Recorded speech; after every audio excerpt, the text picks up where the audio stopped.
जय जय शिवधारा। हमारी भारतीय संस्कृति में भक्ति प्रमुख मोक्ष, शांति, आध्यात्मिक उन्नति का मार्ग माना गया है। और विशेष रूप में कलयुग में तो ज्ञान मार्ग लोगों को अच्छा जरूर लग रहा है। लोग मान्यता भी देते हैं ज्ञान को, लेकिन कहीं तो भी सिद्धि तो सहजता से मिलेगी भक्ति मार्ग से। और आज के युग में हर कोई ज्ञानी भी है। भक्ति की सिद्धि के लिए ही कर्म मार्ग भी है कि आप सेवा कार्य करो, परोपकार करो। यहाँ ज्यादा कर्म कांड की महिमा नहीं है, ये उल्लेख नहीं है। यहाँ विषय है कर्म मार्ग, मतलब सेवा, परोपकार, प्रभु प्राप्ति हेतु और हर कर्म श्री कृष्ण अर्पण करते हुए करते जाना कि मेरी भक्ति की सिद्धि हो। और वैसे भी बहुत लोग कहते हैं कि हम लोगों के परिवार वाले सत्संग, कथा, मंदिर में आस्था नहीं रखते, तो क्या करें? तो हम बताते ही हैं उनको कि उनसे खूब खूब सेवा कराओ। डायरेक्ट नहीं करते, उनके हाथ से पैसे को हाथ लगाओ, धन को, 100 के 500 के नोट को या फल को वह मंदिर में भेजो, गरीबों में बांटो कि उनका पुण्य इकट्ठा होगा। थोड़ी लेवल बढ़ेगी आध्यात्मिक दृष्टि से माने तो धीरे धीरे भक्ति में भी उनका मन लगेगा। और रूटीन में भी जिनका भक्ति में मन नहीं लगता तो सेवा और प्रार्थना पहले करके फिर भक्ति में बैठने से मन लगता है। लेकिन आज का बिंदु है, जैसे बहुत लोग माला फेरते हैं या भक्ति का अंग माने पूजा, बहुत लोग आरती करते हैं, पूजन करते हैं, जिसमें भोग लगाना, तिलक लगाना, श्रृंगार करना, अर्चना हो, वंदना हो, यह सब में प्रधानता, मतलब भक्ति में भी प्रधानता भाव की है। बहुत लोग फिर फूल चढ़ाते हैं, माला चढ़ाते हैं, रोज दर्शन को आते हैं या घर के मंदिर में दर्शन करते हैं, लेकिन भक्ति में भी प्रधानता भाव की है। भाव कितना उनका ऊंचा है। जैसे आज उदाहरण ले लेते हैं कर्मा बाई का। काम करने वाली बाई है, कुछ समझता नहीं है, योगायोग नदी पर गई है, किसी ने खंडित मूर्ति प्रवाह कर दी है, भगवान की मूर्ति है,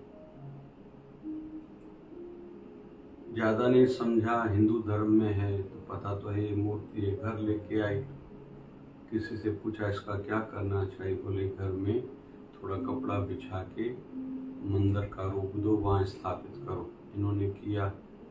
बोले फिर मूर्ति स्थापित की है तो पूजन के साथ साथ भोग लगाना आवश्यक है। बोले भोग लगाना क्या होता है? बोले जो भी घर में रोटी बने पहले भगवान को, ठाकुर को सामने रखो, भोग लगाओ, फिर पाओ।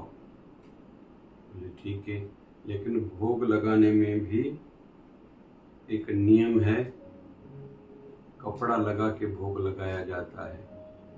पहले तो दूसरे के घरों से थोड़ा थोड़ा मांग के लेके आना, उससे भोग लगाना। तो खिचड़ी बनाती थी, सामने रखा। अभी पर्दा कहाँ से आए? तो शरीर पर पहने हुए लहंगे से भगवान को ढक के मुंह धर करके कहते हैं, प्रभु ये मेरे ठाकुर आप भोग लगाइए। यह उसका नियम बना, रोज ऐसे करती थी।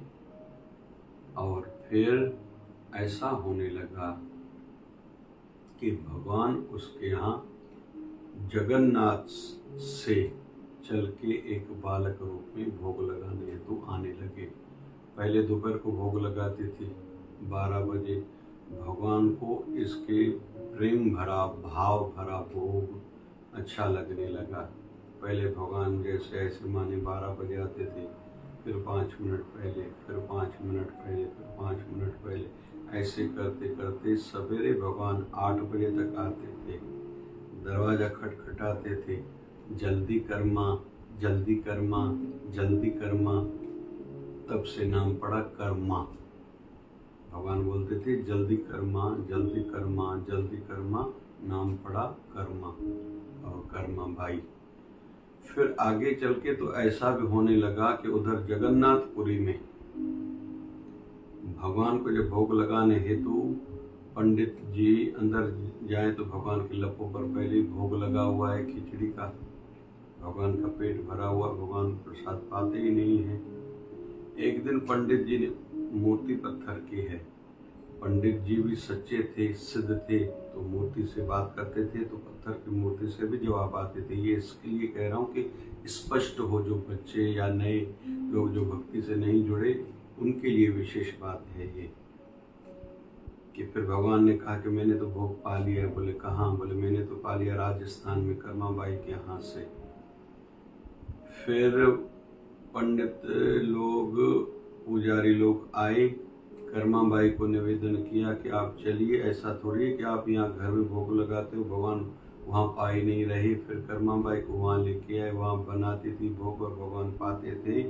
यहाँ तक के एकादशी को जैसे वर्जित है चावल का भोग लगाना, चावल बनाना पाप लगता है, लेकिन भगवान उस दिन भी उसका भोग लगाते थे। और आज तक ये प्रथा चल रही है जगन्नाथ में कि भगवान एकादशी के दिन भी खिचड़ी का भोग लगाते हैं। और भगवान का आज जो भोजनालय है जहाँ भगवान का प्रसाद बनता है जगन्नाथपुरी में, वो उसका नाम भी कर्मा बाई भोजनालय। कुल मिला के हमने देखा खंडित मूर्ति थी, कोई विधि कर्मा बाई नहीं जानती, लेकिन भाव ऊंचा है, प्रभु आके मेरे यहाँ प्रसाद पाए, भगवान भोग लगाते थे। अभी इसका अर्थ ये नहीं है कि पूजा अर्चना या पुजारी लोग जो भी आरतियाँ करते हैं, फूल की मालाएं चढ़ाते हैं, दंडवत प्रणाम करते हैं, उसकी प्रधानता नहीं है। नहीं, उसकी प्रधानता है, लेकिन उन सबके साथ प्रधानता आएगी यहाँ भाव की। जितना जितना जिनका भाव ऊंचा होगा उतनी सिद्धि जल्दी मिलेगी। ये माई मीरा को जो कहा गया था, राणा की ओर से विष का प्याला भेजा गया था कि ये ठाकुर जी का चरणामृत है। जो दासी लाई है वो मीरा माई को कह रही है कि तुम्हारे साथ धोखा किया जा रहा है, ये ठाकुर जी का चरणामृत नहीं, इसमें विष है, जहर है।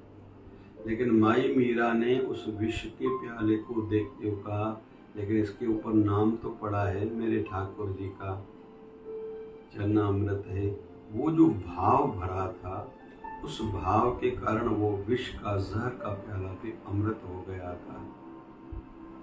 तो प्रधानता हम लोग भक्ति में देखेंगे, कोई कुछ भी करता है, किसी भी प्रकार की मार्ग से भक्ति की ओर आगे बढ़ रहा है, लेकिन उसमें प्रधानता भाव की है। और ऐसे उदाहरण बहुत से हैं कि जिनमें जिन भक्तों को भक्ति करते करते भाव की ऊंचाई प्राप्त हो गई, उन्होंने भगवान को पा लिया। चैतन्य महाप्रभु जगन्नाथ भगवान की आरती में जाते थे, हाइट छोटी थी, तो एक पूजा लोग पूजा करते थे, भक्तगण सामने खड़े रहते थे, तो पीछे खंभे से ऐसे ऐसे करके ठाकुर जी को देखते थे, दर्शन पाऊं आरती कैसे हो रही है। एक दिन भाव विभोर हो गए कि प्रभु मुझे खुद में संभालो। कहते हैं वहाँ से जो शरीर चला, भगवान जगन्नाथ जी के शरीर में, प्रतिमा में समा गया। फिर कहाँ गए संत, किसी ने नहीं देखा। पूजा पुजारी लोग कर रहे हैं, आरती तो भक्त बीच वाले जो खड़े वो भी कर रहे हैं, आनंद तो वो भी ले रहे हैं, लेकिन इस संत को भगवान ने खुद में समा लिया था। तो प्रधानता भाव की है। हमारे बाबा नानक देव जी ने जब मोदी खाने चलाने हेतु अपनी बहन के गांव गए थे सुल्तानपुर, वहाँ से जब यात्रा शुरू करने के लिए आगे बढ़ने लगे थे तो सगी बहन नानकी ने, बीबी नानकी ने कहा था, नानक तुम जा रहे हो, तुम्हारी याद आएगी। तो बाबा नानक ने कहा था, जब जब तुम याद करोगे मैं उसी समय तुम्हारे पास आ जाऊंगा।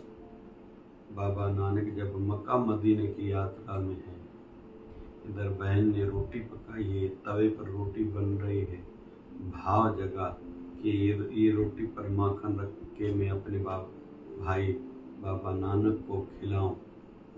उसी समय बाबा नानक ने भाई मर्दाने वाले को कहा था, मक्का मदीने में है, आंखें बंद करो, बोलो सतकर्ता। दोनों ने कहा सतकर्ता। आंखें खोली तो बीबी नानकी मतलब अपनी बहन के घर के बाहर खड़े हैं। दरवाजा खटखटाया। बीबी नानकी ने जैसे दरवाजा खोला तो बाबा नानक का दर्शन पाया। बाबा नानक बैठे और कहा कि मेरे लिए जो रोटी बनी है वो मुझे खिलाओ। तो भाव की प्रधानता है। भक्ति में हम लोग जप करें, ध्यान करें, सिमरन करें या पूजा करें, भोग लगाएं, आरती करें, वंदन करें, प्रणाम करें, जो भी भक्ति के अंग हम लोग करते हैं, श्रृंगार करें, जितना जितना भाव ऊंचा करेंगे उतना उतना हमें फल मिलेगा और भक्ति की सिद्धि होगी। इसलिए भले थोड़ा करें, जरूर नहीं कि ज़्यादा मंत्र पढ़ेंगे तो ही हम पर कृपा होगी, बड़ी बड़ी आरतियाँ करेंगे या बहुत ज़्यादा श्रृंगार करेंगे तो ही आनंद मिलेगा या कृपा होगी। भले वो भाव एक अलग स्थान पर है। बहुत लोग श्रृंगार में बहुत समय लगाते हैं और इसको भी हम लोग आध्यात्मिक जगत में सेवा ही मानते हैं। लेकिन जो भी करें उसमें प्रधानता भाव की हो। जब जब जिस भक्त की प्रधानता में, भक्ति की भाव में प्रधानता भावना को होगी, उसको सिद्धि जरूर मिलेगी। जय जय शिवधारा, जय जय शिव।